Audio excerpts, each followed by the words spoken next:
Бампер передний на Cherry Tiggo 8 Pro Max 22 года. Здесь был небольшой ремонт.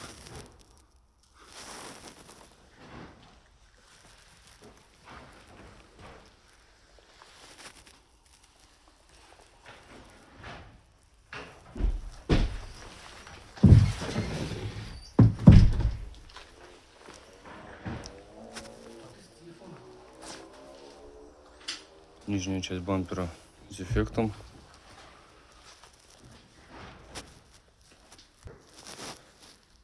Крепления верхние слева целые.